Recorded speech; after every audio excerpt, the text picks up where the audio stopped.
On appuie sur un bouton et hop, la chaleur arrive. L'eau chaude coule, comme par magie. Mais qui sont les artisans derrière ce confort qu'on prend souvent pour acquis? Aujourd'hui, on plonge dans le métier de chauffagiste, une profession essentielle, souvent invisible, mais au cœur de nos maisons. Cette phrase, elle résume tout, en fait. Avant même de parler de technique, de tuyaux, de chaudière, il faut comprendre que le cœur de ce métier, il est profondément humain. Il s'agit d'améliorer directement, concrètement, la vie des gens au quotidien. Bon, cette mission d'améliorer le cadre de vie, comment ça se traduit dans les faits? Pour bien le saisir, il faut d'abord s'arrêter sur le pourquoi.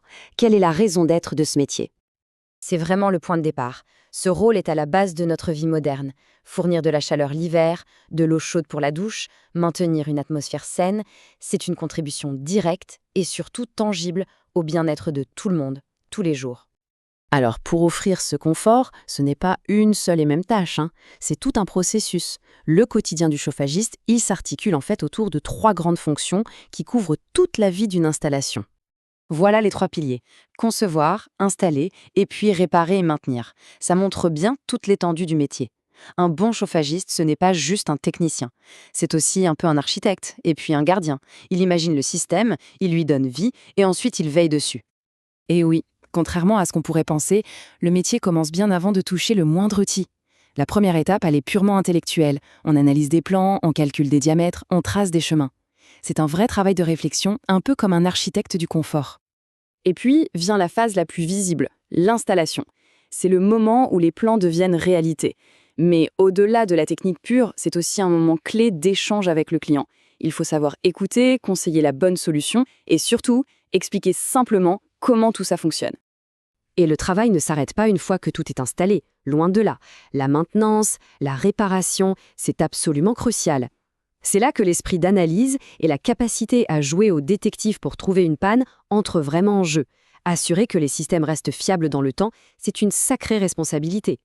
Concevoir, installer, maintenir, toutes ces tâches, ça demande un profil bien particulier. Alors, quel est le portrait robot de la personne qui s'épanouit vraiment dans ce métier? Bon, ça semble évident, mais c'est le fondement. Une très grande partie du travail est manuelle. L'aisance avec les outils, la capacité à faire des gestes techniques précis, c'est tout simplement indispensable. Mais attention, la dextérité seule, ça ne suffit pas. On revient à cette phase de conception. Dimensionner un conduit, calculer les besoins en énergie, tout ça, ça demande une vraie affinité avec les chiffres, avec la logique.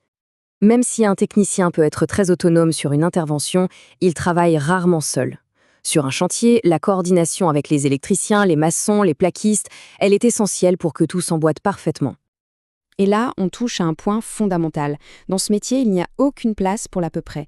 Une petite fuite, une mauvaise connexion, un réglage imprécis, ça peut avoir des conséquences assez sérieuses. La rigueur, c'est pas une option, c'est une obligation. Ok, si ce portrait robot semble familier, la question suivante est simple. Comment on fait pour se lancer? Heureusement, il y a plusieurs chemins qui mènent à cette profession. L'un des grands atouts de ce secteur, c'est la diversité des parcours. Que l'on préfère une approche très concrète, très pratique avec un CAP, ou alors quelque chose de plus théorique avec un BTS, il y a une porte d'entrée pour à peu près chaque profil. C'est un métier où on peut commencer et continuer à évoluer toute sa vie. Pour finir, regardons les choses en face. Comme n'importe quelle profession, celle-ci a ses avantages et bien sûr ses inconvénients. Analysons ça de manière transparente. Le tableau est donc assez nuancé. D'un côté, on a un métier qui a du sens, une forte demande sur le marché du travail et même la possibilité de se mettre à son compte. De l'autre, il y a la réalité d'un travail qui est physiquement exigeant, avec une paie qui peut être modeste au début. Le vrai enjeu, il est là. C'est un métier où l'on investit son énergie pour un secteur qui, lui, est en pleine croissance, notamment tiré par la transition énergétique. Et on termine sur cette question. Parce qu'au-delà du confort immédiat, le chauffagiste d'aujourd'hui est en première ligne de la transition énergétique. En installant des systèmes plus performants, plus écolos, il ne fait pas que chauffer des maisons. Il participe à la construction d'un futur plus durable. Une perspective qui donne à réfléchir.